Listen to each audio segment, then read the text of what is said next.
Kia ora, I'm Paul Sinclair, co-founder of OFNZ, and welcome to Kiwi Fleas. Each episode I catch up with one of the million Kiwis who've now exported themselves out of Aotearoa, New Zealand. And like a million oddly accented billboards, these Kiwis are helping shape the world's opinion of us.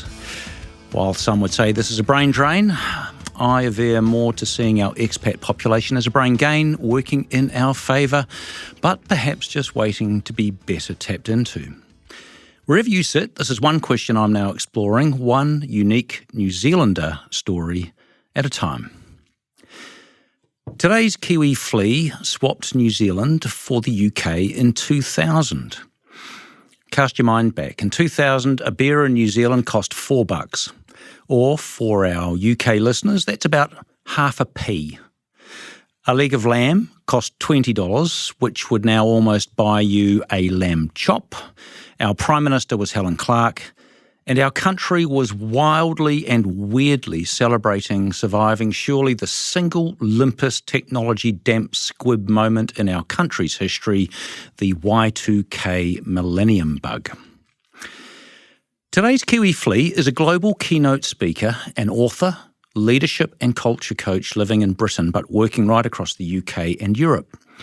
He was the lead singer in Kiwi band Disraeli Gears and was once given the job of negotiating the band's performance fee with a gang member who arrived at the negotiating table with a shotgun.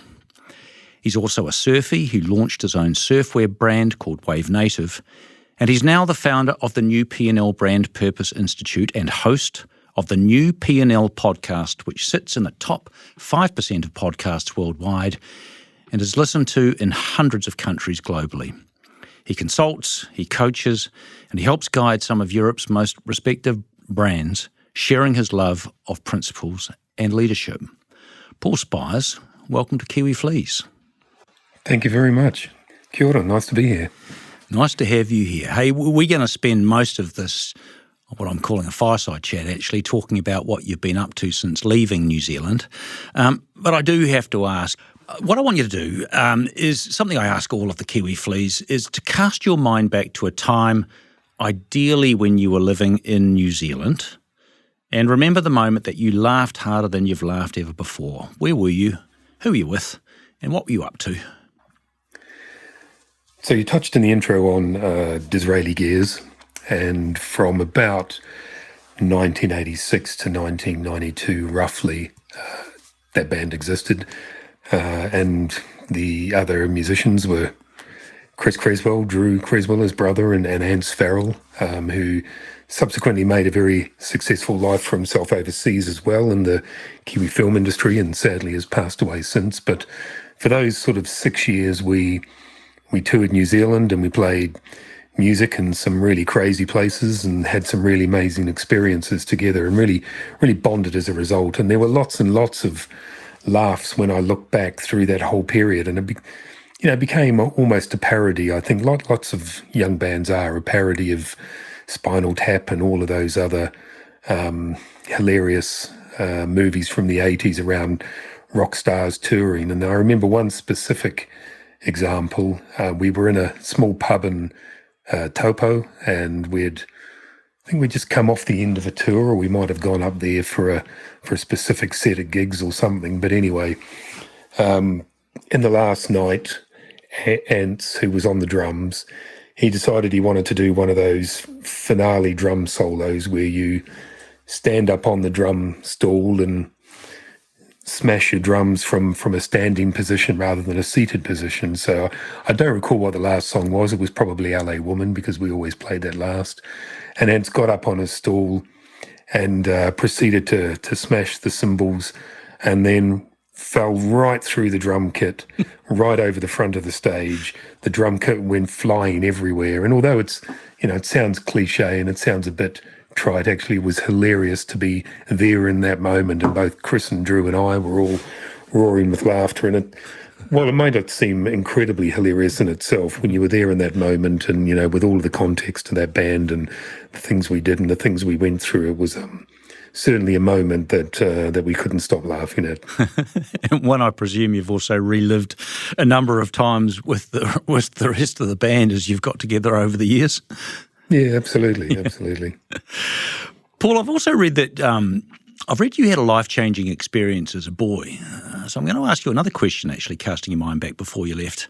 And I wonder whether or not that experience actually set you up in many ways for the life that you have now, which we're going to be focusing on. And the story involved an encyclopedia, and I just wondered if you would you'd share that story with me now. Yeah, so I grew up in Paraparaumu, in Kapiti Coast, and for various reasons, we didn't have a lot of books in the house. And when I was 7, there was a local newspaper, which I'm sure is still around, actually, the Kapiti Observer. And in the back section of that, there were little coupons, keeping in mind that this was the mid-70s, little coupons that you could collect and go into a local competition. So I started collecting those, and me and Mum and Dad, to be fair, walked around the neighbourhood and tried to collect these coupons to go into this competition. We had no idea what the prizes were, but we collected them up, posted them off, and anyway, I ended up winning second prize. I don't recall what the first prize was, but the second prize was an encyclopedia. And that encyclopedia was a transformational moment in my life, particularly when I look back with hindsight. Like, I recall Mum saying many times through my childhood that, all my brothers and sisters, I'm one of 7, and they'd all be out playing, and I would just be lying on the ground outside, just flicking through that encyclopedia front to back to front. And when I look at what I do now with the New P&L Institute and the New P&L podcast and so on, and my life in marketing, reputation management, leadership and so on, I can draw a direct red thread back to the curiosity, the expansive worldview that simple encyclopedia gave me. Everything that I think now with the New P&L podcast, that sort of intersection of information acquisition and knowledge and curiosity and creativity and wanting to learn more and more and more, I can trace right back to that seminal moment. I can still picture the cover of the encyclopedia was a brown cover with a sort of gold inlay writing. I remember everything about it, and it was a really seminal moment that kind of set me on the path to, in hindsight, what I'm doing now. I'm interested in how you attacked reading the encyclopedia, Paul. I mean, was it like an A to Z? It sounds to me like a Pears encyclopedia, by the way, which was we had one encyclopedia in our family as well. That, and I think the entire collection of foot rot flats. And and I, to be honest, might have spent more time in foot rot flats than Pears. But do you recall just reading the encyclopedia, or were you dipping in and out of it? A bit of both. I mean, it was broken into regional sections, as most encyclopedias are, but I just remember, when I grew up in Paraparaumu, it's a very small world in those days. There was only a few thousand people in Paraparaumu in the 70s. It was mostly surrounded by farmland. My parents hadn't travelled. We were small town family, as many Kiwi families were in those days. Yeah. And I just opened up the book, and it literally opened up a world, metaphorically and literally opened up the world to me, and made me want to learn about the world, made me want to understand what the relationships were between countries and how countries came about and what their natural geographies were and cultures and everything else. So it was a bit of both, reading and dipping in and out, but just the opening of that cover opened up my world. Love that. Nice story, Paul. You left New Zealand in 2000, as I said in the intro. What did you think you were flying into when landing in the UK? I didn't really know. I mean, I came because I'd always wanted to come, and I came quite late. I was 29 or 30 when I came, and I thought I didn't know how long I would be here. I thought I would explore it for maybe a couple of years, but then, the ability when I first arrived here and got a job, and then the ability to travel to Europe and low-cost airlines was just starting at that point, and to kind of put your finger on a map in Europe and fly somewhere and explore it for 2 or 3 or 4 days just really captured my imagination, and I really got the bug for just exploration and, lo-fi kind of turning up with a Lonely Planet or whatever it was and finding a little B&B and just exploring those cities and the countryside around it. And I guess I never got rid of that bug, and I continue to do that now with the keynote speaking I'm doing. But that's really what got me excited again, because again my world started opening up, really seeing all of these cultures and geographies and cities up close. Was there a moment, because I've spoken to a number of migrants in New Zealand who've talked to me about this and who've expressed this honeymoon period and then a moment of truth, not a great moment of truth actually, which is kind of like an end of the honeymoon period. Did anything ever hit you in that respect, a moment where you felt truly and completely and utterly foreign, and maybe you'd made a misjudgment or ever thought about, well, what have I done? No, I mean, I miss Aotearoa New Zealand terribly in many regards. There are lots of aspects about it I miss, but I also, I enjoy being here, and I enjoy being a Kiwi here as well. I do recall, I guess if there was a moment, I remember coming back from a friend's wedding, and maybe, might have been 2004 or 5, so it must have been 5 years after I'd left. And I remember getting off the plane at Heathrow to go home. I was still living with a group of guys in London at that point, so maybe 2004. I remember getting off the plane, and before I was even conscious of what I was thinking, my mind said, oh, you're home. Yeah. And then I thought, oh my God, I've just called this home, in my head. And that was really the realization that maybe the ground had shifted beneath me, and that although Aotearoa New Zealand will always be my home, that this had become my home too, that sense of belonging here as well as belonging there. Got it. Your first couple of roles, looking at your CV, put you in some communications agencies, and then in 2005 you go and set up your own Amplifier Group. What inspired the move? Having set up a few businesses here and exited a few businesses here, I can only imagine what that would be like in London, which is where you were. I'm interested to hear more on that one. I just really wanted to take my own approach to creativity. When you work for any agency, you're kind of, whether it's conscious or unconscious, you're kind of bound by the cultural rules that exist within that organisation. And I just wanted to test the limits of my own ability, both to run a business, but also to deliver the creative concepts that sat underneath the campaigns for the marketing that we were delivering on behalf of our clients. So it seemed like a good opportunity to explore that. We grew quite well. I think at our peak, we were sort of 15, 18 people or something, full-time and part-time. So we never grew to a massive size or a massive agency, but it was a really good opportunity for me to explore the limits of my creativity and how they could be delivered from a commercial perspective. And, I learned an awful lot through that period, and a lot of failure and a lot of success, but it was a really good experience when I look back on it. Well, I'm interested in both ends of that spectrum, a lot of failure and a lot of success, because I challenge anybody who set up a business not to have felt those peaks and troughs along the way, right? So can you share with me, we'll start with a low. What was your lowest moment as a business owner with Amplify Group? Yeah, I guess the lowest moment is what, because I'm at heart an optimist and I always look at where the opportunity is, but it was, the lowest moment has actually created exactly what I do now. So the lowest moment was in 2010/11. We had a large client, major client. Probably at that point was around 25 to 30% of the business. And I discovered through a series of revelations some very unethical actions that were taking place in that agency from the client. And as a result of those actions, it took the agency down, and it took my personal life to its knees as well. In the middle of all of that, I was sitting on the couch in the agency one day while it was falling apart around me, and I thought there's got to be a better way of doing business than what we were being subjected to at that time.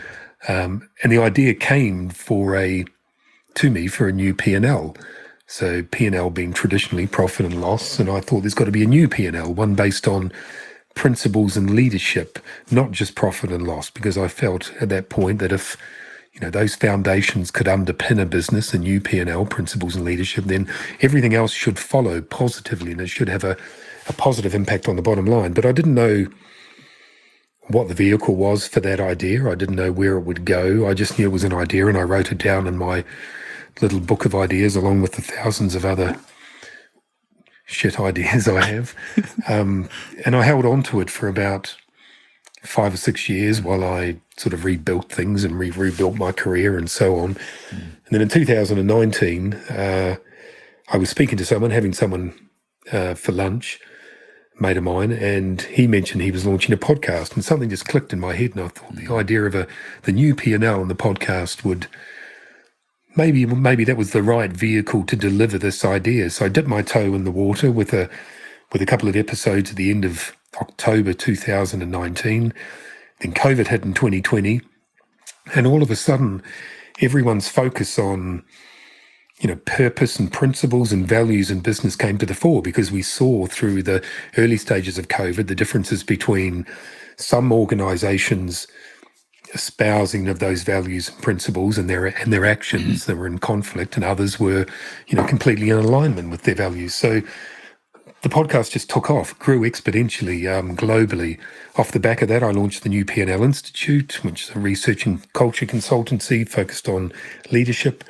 And then I started speaking on the new P&L, doing global, keynote speaking initially, and now on a global basis, sort of how we change, recode our leadership and culture using a new P&L for the age of AI. So all of these things and everything I do now came out of breaking down on that sofa, thinking, my God, where is everything going?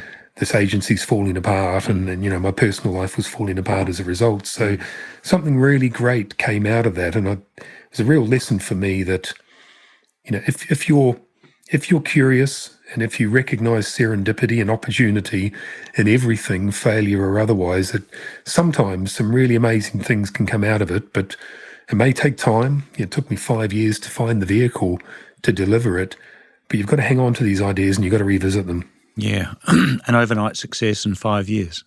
I'm obviously being facetious there, and sometimes when you're at that pit, that bottom moment, it's extremely difficult to see what the opportunity is and what the pluses are of being down at that point. I'm interested in exploring a few aspects of that answer. Actually, I mean, you've kind of answered both in terms of the peak and the trough in one. It's a lovely answer. I'm interested in this thing around culture. I've worked with a lot of companies over the years, Paul, and culture and values often seem to merge or emerge, and I've seen a lot of lip service paid to culture and values in particular, where, and I will be very directive here, a board or a senior management team, but often it's a board, in my experience, will determine that we need a set of values, and we'll run a little quick workshop, and we'll see usually the usual suspects appear. We see things like trust, we see things like or maybe we might see confidence, we see ethical, we might see brave or courageous, maybe. And then it's almost like, okay, job done, move on. And I have never bought it. And I've never bought it at a number of levels. One, it doesn't seem to inculcate or run through the business and truly then be reflected in the values. Yeah. And I've struggled at another level, and I'd be really intrigued to get your thoughts on this one, which is I'm not sure how your cultural values at work, your commercial values, if you like, can in any way contradict your personal values. And I've always looked for a nirvana moment when working with companies to go, can we bring those things really close together? But I'm really interested to hear your view on it. You've worked with a lot more companies than I have in this space. What do you see? I talk a lot about this in some of my keynotes, actually, because I think there's, like everything in the world, where you start determines where you end up. So with the values point, if you are creating those values with an outward impression, this is who we are, look at us customers, look at us audiences, look at us stakeholders, then I don't think there's ever going to be a true adherence to those values within the organization, because it's all about look at who we are rather than look at what we do. So I think that the challenge is, and I call these things vinyl values. What I mean by that is, we come up with these values, we print them on vinyl and we put them on the walls of our boardrooms or offices or receptions. And it's fine if they are a representation of what exists within that organisation, but far too often they became a substitute for rather than a demonstration of what exists in that organisation. So what I mean by vinyl values is the commitment to them is about as thin as the vinyl they're printed on. So the challenge for all organisations is not coming up with the values, the usual words, as you say, integrity, trust, performance, productivity, all those other things, kindness, leadership, everything else. But how do they show up in the business? You know, what do they look like at, I don't know, 11 o'clock on a Tuesday morning for the administrator or the designer or the coder? Yeah. How do those values show up in that business? Because if we start with that question, then it requires a much more commitment than just getting them printed and put on the wall. Yeah. It requires a commitment to embed them within the culture, to ensure that they're talked about, they're lived and breathed, that leadership believe in them. You know, and that's another point, I think. If we put them up on the wall and they're supposed to be delivered by employees but not by the leaders or employers, then they're never going to happen, because those values have to be modelled by leaders first. People look up to those leaders to see, well, how are they demonstrating themselves? How are they presenting themselves? How are they role modelling those virtues and those values? And if employees can't see it, then they won't do it themselves. You know, there's a great quote by W.E. Deming, who was a American industrialist and management consultant. He went over to Japan after the Second World War and was responsible for helping Japan sort of rebuild itself. And one of his quotes was, you know, every system is perfectly designed to deliver what it does. You know, so if you create those values but you don't embed them and the leadership doesn't role model them, then the system will never embed the values. So it's about leaders taking much more responsibility and much more commitment for ensuring that those values are espoused, for building in those milestones and that momentum within that organisation. You know, how do we know this is working? How do we know we're an organisation that is trusted internally and externally? How do we know we're an organisation with integrity? Rather than just saying it, what does it look like when we do it? How do we measure it? How do we know that it's working? How do we know that it's progressing? How do we know that it's not diluting over time? It takes a lot of commitment. You know, change and commitment to these values is hard. But it's probably not as hard as managing decline. So we've got a choice to make. Either we manage decline, cultural and commercial, or we manage growth, cultural and commercial. I'd like you to share with me, if you can, some examples of some of the more interesting values that have been set upon, landed on, agreed upon, because we do hear the usual suspects way too often. And I'm not saying you can't have them, but the slight cynic in me now goes, I've heard them so often and I don't often see them in action. So can you give me some examples of some cracking good creative values that you've seen in companies you've worked with? So all of the value statements are all going to be the same. So I can't say, well, here's a good example of it. Well, I can give you a good example of these things, but I can't say here's a clever word, because all the words are used and all the words are hackneyed. So I'd rather give you an example of, you know, where I see these values demonstrated well within an organisation. So I work with a lot of marketing companies, delivering workshops and some of my keynotes and so on. And as you would expect with marketing companies, curiosity and creativity is a really important component of that. It's the foundation of those organizations. But we can talk about being creative, and any marketing agency or advertising agency, you'll go on the website and you'll see it. But what does that actually mean inside an organization? So here's one tangible example. So when we take in a brief for any organisation, doesn't have to be marketing, but let's say we receive a brief for a new product or service or innovation or campaign or whatever it is. What we usually do is we assign one or two people to read that brief, and then they decide, right, this is what we need to fulfil this brief. So you bring together a team of people to sit around and have a brainstorm to address that brief. And let's say there's 10 people in that room, and they have a brainstorm for 2 hours. They come up with loads and loads of good ideas to fulfill that brief, whatever it happens to be. At that point, we make a fundamental mistake in that we select a couple of those ideas, of those 20 or 30 ideas that have been drawn in that last 2 hours, we select 2 of those ideas, we agree on them, we put them down on paper or screen, whatever it happens to be. We decide we're going to take those forward. We assign the responsibilities. We pat each other on the back, all get excited about it, and we walk out the door and we close the door of that boardroom. There's one fundamental problem with that and that is we've left behind in that boardroom, just because they weren't right for right now, 20, 30 ideas that could be right for some time in the future when markets change, when new people come in and look at them with new eyes, when new briefs come in, when new ideas are aligned with them. But we leave them there and they might be on post-it notes or whatever, but they're figuratively and literally taken off the wall and put in the bin, and they're forgotten forever, simply because they weren't right for right now. But that doesn't mean they're not right forever. So I've seen organisations whose commitment to curiosity and creativity means they build processes around curating all of those ideas that aren't right for right now, and they bring them back to the next brief, even if they're only starters, or they bring them in to see whether they could fit with new ideas or new briefs or new campaigns that come into the agency. That's a really good example of an organisation that is committed to curiosity and creativity, not just voicing the ideas that are right for right now, but bringing those ideas back together again in the future to look at them with a fresh set of eyes and with a new brief to bring those ideas forward again. We can't lose ideas just because they don't happen to fit the moment. Yeah.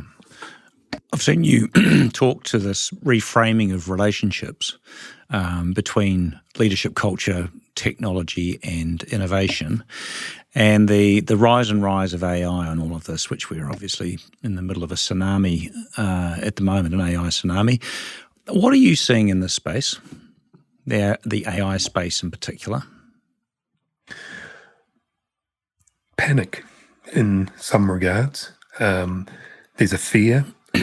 I think sometimes leaders and organisations can be a little bit tone deaf to the extent of the fear that exists within their workforce. So we may be a leader who is engaging or adopting certain AI tools and, stands up in an all-hands meeting and says, this is going to be fantastic for us, this is going to be great, this is how it's going to create efficiencies and productivity and improve our workforce and our operation and everything else. But it's kind of a little tone deaf to the context that sits around every employee that is in that meeting. And what I mean by that is when an employee walks out of that office, all they hear in the narrative from everywhere is AI is going to take your job, we're going to be on universal basic income and all of these other things. The fear-mongering that goes along with any new exponential technology evolution. So I think leaders have to be really cognizant of the context that sits around AI, what employees are hearing, and really communicate with a little bit more context and a little bit more empathy about, yes, acknowledging that these are some of the challenges with AI, and then building on that as to where AI will work in our organisations, how it will empower us rather than create the unnecessary fear. I think there's some amazing things that are going to be achieved with AI. I happen to facilitate the World AI Festival in Cannes. I do it every year. I've done it for the last 5 years, I think. And some of the advances, particularly in healthcare and cancer research and this sort of thing that AI is prompting and creating and reducing the research times from sometimes 10 years or a couple of decades to 2 years is extraordinary. But it's also going to have an impact on people in other ways. So I think acknowledging that context, acknowledging that people have fears about it, and trying to build a contextual argument for where the benefits are in the organisation.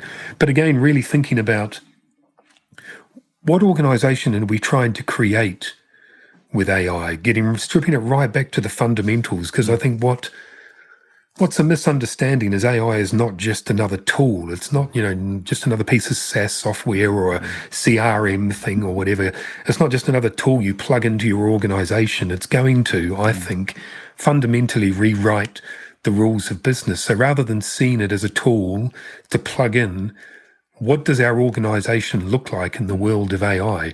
How does it change our culture? How does it move it forward? What leadership skills do we have to develop to recognize that, to build to recognize that? I think it's foundational thinking in terms of the way AI will integrate into the business, rather than just seeing it as a off-the-shelf tool. We'll speed up our customer contact center a little bit by integrating AI. I think it's a lot bigger than that. Yeah, I mean, I'm seeing kind of the best and the worst of that here at the moment as well, Paul, with some companies that should know better, who are plugging everything into sort of AI writing tools. And it's really interesting hearing procurement here in NZ talk about it, saying they're getting 14 bids and 13 of them sound, read, look identical. Anodyne, vanilla, the language is all the same, and they can pick it, and then there'll be one standout. And the standout, and I've got a family member involved right at this moment, which is one of these agencies has recognised actually what they need to do really is employ a human writer and put a human perspective on it. And yes, it might speed up various parts of the procurement process and pitching and putting together documents, but how do we distinguish ourselves and how do we differentiate ourselves from the competition? I know you're focusing a lot on leadership, and I just want to stretch your thinking a little bit and flip things on its head a little bit for listeners who might be looking at their own workplaces at the moment and wondering where that commitment to principles and leadership actually lies, i.e. talking to those who are concerned, and maybe rightly so, and looking upon leadership with some fear and suspicion. What would you say to people at the other end of the leadership spectrum? Might be younger workers, might be workers who have no aspiration to actually move into the leadership group, might be what we call a followership group, right? Highly influential, extremely valuable to a client, to a business. What would you say to them? I would say that we're all actually leaders, whether you acknowledge it or not, whether you want to be, whether you are in a traditional leadership role within an organisation. Actually, we all have a responsibility to lead, even if it's only leading ourselves.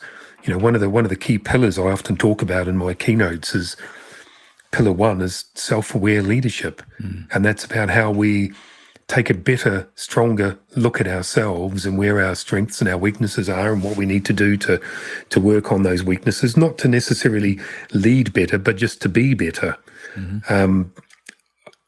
There's a piece of research that I cite quite often, and it was a group of organisational psychologists and management consultants, and they came together and they created a set of leadership criteria for senior leaders in this particular instance. And they went out to a group of a couple of thousand executives, and they asked them where they felt they were on their own leadership journey and whether they had the requisite levels of self-awareness to lead with authority, if you like, with real authority and empathy and credibility. The figure was around 90% of these leaders prior to this survey believed they had the requisite characteristics. They took the survey, and then the figure they came back was 15%, 1-5. So that's an enormous gap between where we think we are as leaders and what the actual reality is. And even if you give it a bit of artistic license and say it's only one survey, and there are many others around that area as well, and even if you say, well, we'll give it a bit of artistic license and put 100% on top of that, 30%, it still shows an enormous gap between where we are and where we need to be from a leadership perspective. So I think it's incumbent upon all of us, whether we're just leading ourselves or whether we're leading 1,000, 5,000 strong organisation, to look at ourselves first and work out whether we're leading or managing, whether we're empathetic or it's seen as more, whether our empathy is contrived, whether we're having a dialogue with people or whether it's really just a monologue we're talking at rather than with people, whether we're truly accountable for the actions that we take within our organisations, or whether when things go bad, we disperse that accountability, whether we're inspiring people around us. You don't have to be a leader to inspire. You can inspire within a team. You can inspire up as well as down. Or whether that inspiration is really just us it's a bit of ego tripping. So I think all of this stuff starts with us being a little bit more aware of ourselves before we start to critique others, I think. So who's doing it really well? You've spoken to hundreds of business leaders. You've spoken at hundreds of keynotes. You've addressed audiences across Europe and the UK. Who are the standouts and why? The big standout, and I'm not the only one that says this, lots of people say this, but it is true. Patagonia is an enormous organisation who seems to consistently live its values, whether it's in the way it sources its products and the leadership right from day one, the way it sources its products, the initiatives that it continues to come up with to demonstrate that, yes, it wants to be a successful business, and yes, it wants to make profit. And, profit's not a dirty word. It's how you earn it and what you do with it. We have to be able to succeed in this world, but it's, as I say, how you earn it, what the principles are behind it, and what you do with it when you have. A great example here in the UK, which is like a mini Patagonia in a way, is Finisterre, which is a UK surf brand. And again, they have a very similar approach. They have provenance on all of their kit, their materials, their wool, whatever it happens to be. They live their principles. So I think those are two really good examples of where you can see that integrity and that performance and that trust and sustainability, where you can really see the evidence of what they're doing in their products and their actions and their initiatives. Yeah, and it doesn't have to be as cliched as, and nothing against this sector, the social enterprise sector, which espouses those things anyway and is pushing for those things anyway. You're saying, I think it could be anyone. I'm particularly glad you brought up a surfing brand at the moment, and we will come back to the new P&L, but in 2009 you did set up a surfing brand yourself, didn't you? A clothing brand. It might not have been just focused on surfing, but it was called Wave Native, wasn't it? Yeah, that's correct, yes. Why? Oh, because I was having a midlife crisis and I couldn't afford a Porsche. What were you driving at the time? Was it a VW? No, it wasn't a VW. It was a banged-up old Ford Focus, I think it was at that point. I grew up surfing. My mate Seti Carter, when I was 13, he introduced me to surfing in Kapiti Coast. He was a guy I looked up to. He was a year older than me at school. And me and John and a couple of other guys started surfing. And then when I was at secondary school, there was a group of 6 of us, Ant, John, Johnny, Nick, Tony, and me, and we'd all surf, and we used to go have some amazing times over Castle Point and Wairarapa and further afield, and it was a seminal part of my life when I was a teenager. I loved it.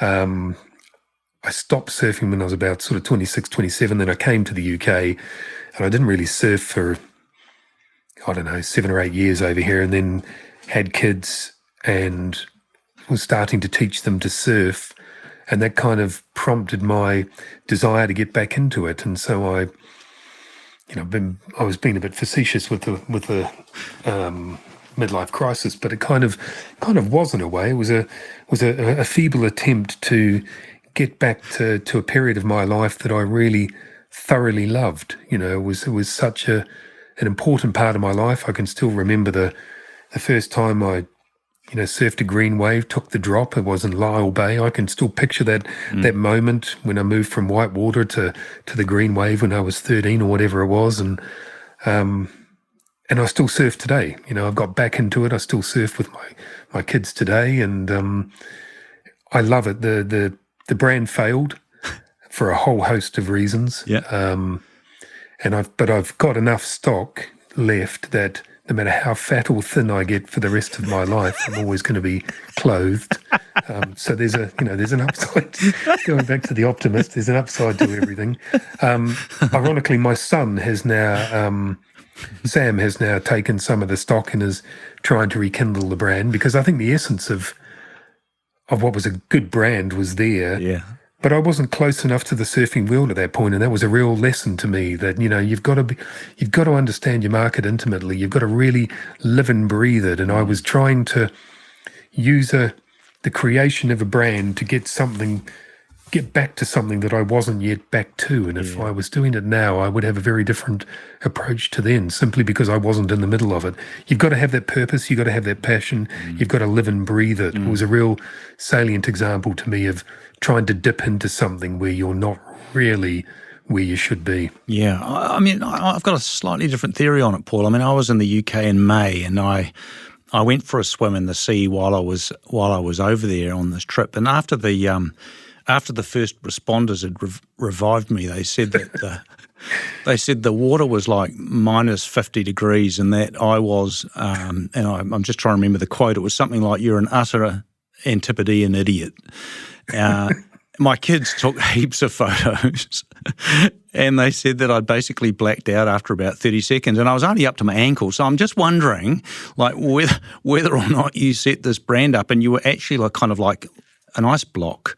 I mean, I was only ankle deep. I mean, do you surf in the ocean? You're in a town near Gloucestershire now, aren't you? I mean, that's a wee way from the sea. Are you ocean surfing, or are you surfing like a tidal bore wave in the Severn River, or what? No, we're about 2.5 hours away from our local wave, and you know, I've recently, when I was a kid, I had VW combi vans. You know, I had a 62 Splitty and a 68, and I've wanted one ever since.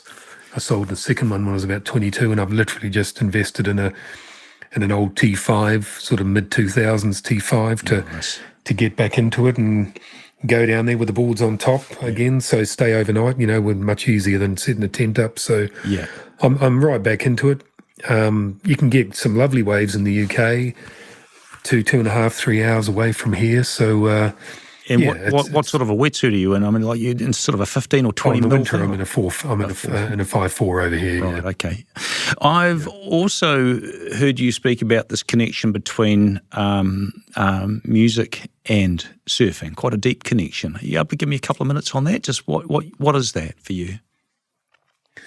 Yeah, I mean, surfing, you know, music's had a long history of alignment with surfing. If you think right back to the Beach Boys or the surf punk of the 80s and 90s and so on, I think for me, music gives me a very similar experience to surfing. You know, takes a lot of effort sometimes to learn stuff on an instrument or whatever it happens to be, but when you're in that moment for 2 or 3 minutes when you're playing that song, it can be a real outer worldly experience. And similarly, surfing, you know, you can take a long time. You get punished getting out the back sometimes when you're paddling under the waves, but you get out the back and you're sitting there, and you know, the sets are in front of you, and it can be quite a meditative experience, punctuated by these amazing moments of adrenaline when you get on the waves. And some of the best moments of my life have been sitting out the back. I can think of a really incredible experience when I was in Paikokariki with the boys I mentioned earlier. It was raining, you know, sort of light rain drizzled. We paddled out the back, and it was a really clean set wave in Paikokariki, which is quite rare for there because it's a beach break. And I must have been 18 or 19, but I remember paddling out the back, and we were all sitting out the back there, and it was just an incredible day. I remember paddling out with Sam, my son, and a couple of our mates in North Devon for a similar sort of thing, going out for a dawn patrol at 4:45 in the morning in the summer, early summer, late spring, and sitting out the back in a perfect set wave. And you feel very, very much at one with nature and with yourself and with good people around you. And I think music gives you that same sort of experience. And I think in an odd kind of way, streaming and that sort of thing, and I'm going to sound like an old fart, but streaming doesn't give you quite the same experience, in my humble opinion, because when we used to put records on, it wasn't just listening to the music, it was looking at the cover and looking at the artwork and pulling out the sleeve and reading the lyrics. It was too hard to, you know, sometimes to get up and jump to the next song. So you would listen to songs that you normally wouldn't, because you would be kind of forced inadvertently to listen to the whole album, and you wanted to listen to the whole album. And you get a similar experience, at least in my humble opinion, with music to you do with surfing. That sort of getting caught in that moment. Is there a cadence to it as well? I mean, I'll move on in a minute, but I think listening to an album, I listen to vinyl at home, and I think I always imagine that, the recording, the artists have put this album together with a cadence. There's a narrative that vinyl tells in the story that they're telling on the A and the B side, and I feel like I'm listening to the story that the musician wants us to listen to. Is there a cadence in surfing? I don't surf, as you know. I mean, is there something there that goes with a day out or an hour out, or do we just, am I mangling comparison? I think there is. There's a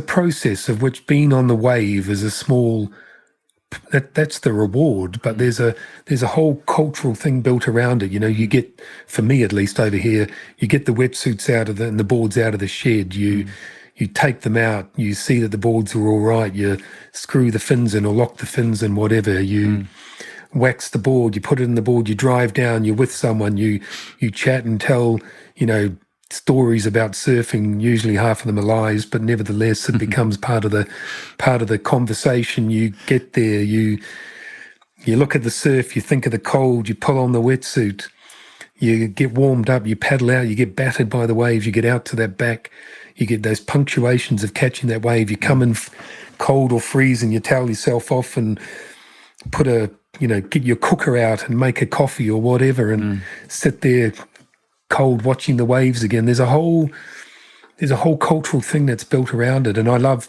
every element of that. If I think I'm going surfing on the weekend, I'll go out to the shed on Thursday and get the boards out, and everything becomes a ritual. There's a lot of ritual around it.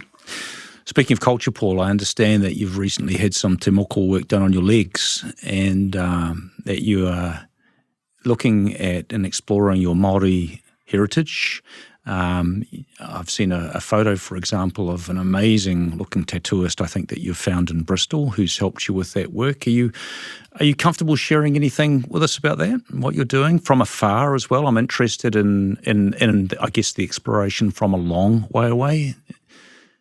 Yeah, I mean, I have some Māori heritage through my mother's side of the family, my grandfather on my mother's side.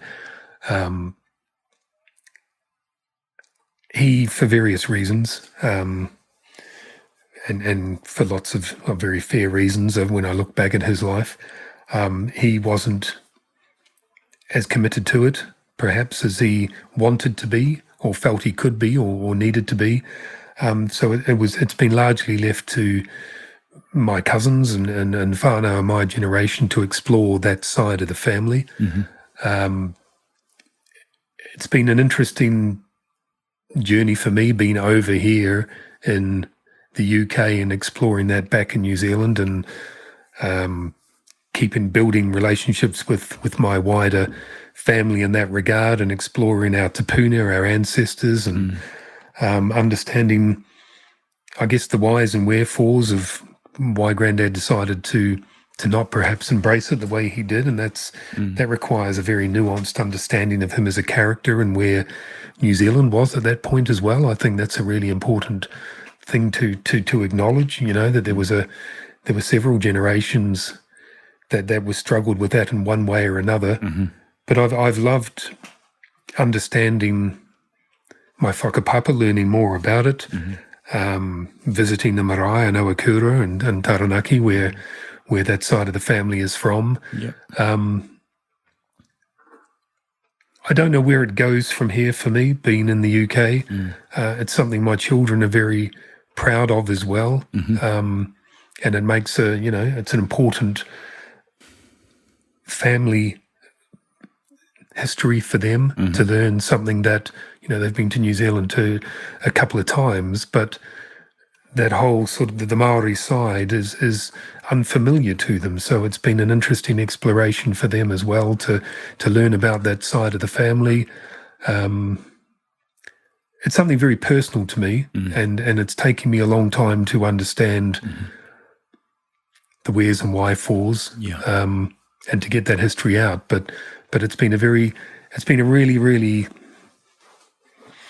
it's given me an increased sense of belonging in a way, I guess, that, there is something broader out there for me to understand. There's the whānau on the other side of the world that I don't know as much about as I should, and I'd like to learn more. That's a lovely story, Paul. Thank you for sharing it with us. Just sort of coming to a close fairly soon. I've just got a couple more questions for you, and one of them is around when you meet the many people that you meet in the UK and across Europe. If they ever ask you about New Zealand, I'm interested in what is the story that you share with them? I mean, I love Aotearoa New Zealand. I absolutely love it, and lots of people will engage with me because they hear of I'm from, I'm a Kiwi, and many people have been on holiday one way or another.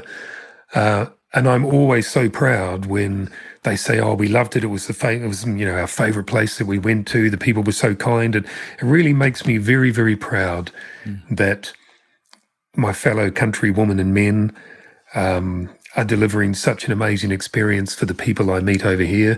I think people from Aotearoa New Zealand and internationally, I think we're quite blessed. We're held in high regard.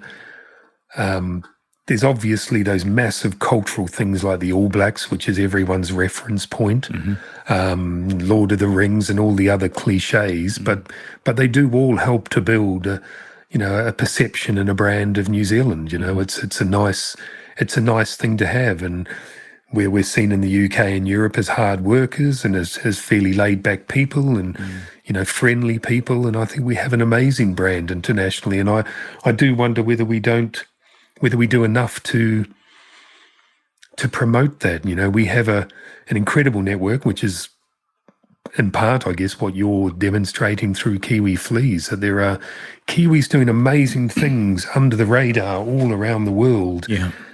And we probably need to be puffing our chests out a little bit more and being a little bit bolder and braver and just highlighting, not in an arrogant way, but actually there's incredible people doing incredible work. Yeah. That needs to be highlighted, I think. I can vouch for that, Paul. I mean, I did a LinkedIn post last week or a couple of weeks back now, and I've just had so many expats connect with me, so many more connect with me since going live with Kiwi Fleas. And I have no doubt some will be interested in connecting with you also, and some of the companies that will be listening, or company owners and C-suite managers that will be listening to us as well. What is the best way for listeners to find out more about the new P&L, or to see what you're offering and even book you in for one of your keynotes? Yeah, I mean, the easiest way is either connect with me on LinkedIn, and I'll provide you with a link so you can pop it in the notes, but Paul Spiers, or you can go to principlesandleadership.com, and you'll find all the contact details and, keynote topics and everything else there. So principlesandleadership.com, or just connect with me on LinkedIn. Thanks, Paul. I will pop that in the details. Well, look, in closing, you shared at the start of this conversation a really lovely story about a single encyclopedia, which I've always suspected, or do suspect, really sparked your curiosity. In fact, you pointed to that directly, and I think you called it a red thread, but that direct line of sight from that encyclopedia, which you won, to where you are now and the life you've forged now with family and the new P&L and music and surfing, and I know you are a keen walker and everything else besides, Paul. But if Paul Spiers were ever an entry in an encyclopedia, what would you want it to say about you and what you've created? I don't know what I'd want it to say about what I've created, but the one thing that two things that define me are tenacity and curiosity. I've like lots of people, there've been lots of kicks in the teeth, but I refuse to give up. And everything, my mother used to say when I was a kid, persistence beats resistance. And I remember my father, when I had a bumpy ride with a business I had in the 80s, and he was a very stoic old Kiwi builder, and I was bemoaning the fact that something had gone wrong. I can't remember what it was, and he just said, "Well, you're not dead, so it's not over." And I've taken that with me, because I think you were only 4 at the time. Yes, exactly. And I just think it's a pretty blunt response, which he always was, but it's true. If you're not dead, it's not over. So what can you learn from it? What can you take on? And just remain entirely curious of the world, because there is so much incredible stuff out there, and everything has a different angle to it. That two sides to every coin. That's an old cliched saying, but you walk around London, there's one floor on the bottom floor, where all the shops are and everything. You look up, there's a completely different London on the second floor. And we have to particularly in the age of AI, where so much of our curiosity could just be outsourced to AI to get the job done a little bit quicker. But actually, no project, no research, nothing is linear. When you're researching one thing, when you're looking at one thing, when you're exploring one thing, you are taking in all of this other information consciously and subconsciously for other projects and other ideas and other things in the future. If we dull that natural sense of enthusiasm and curiosity, we lose a little bit of ourselves. So I would like people to think starting to sound more like an epitaph than a than an encyclopedia. Well, just remember your dad now, Paul. You're not dead, so it's not over. Exactly. But tenacity and curiosity, and really pushing yourself to be more curious and asking those questions, and stop wanting to speak or waiting to speak, and just start listening to the answers of others and what that means and what it means for you and how you can explore. Curiosity is at the heart of everything I do, and that's my real passion, I think. Hey, Paul, it's been an absolute delight talking to you. Thank you so much for giving us your insights, your time, and everything else besides. It's been a joy. Thank you. Hey, man, it's been a real pleasure, and I really appreciate you giving me the opportunity. I know you got some amazing people lined up, so thank you for the opportunity, Paul. Oh, good. And a huge thank you to our audience for joining us. Please subscribe, leave a review, and join me in a fortnight for our next episode of Kiwi Fleas. I'm Paul Sinclair. I've been talking to Paul Spiers, and it's time for us to flee.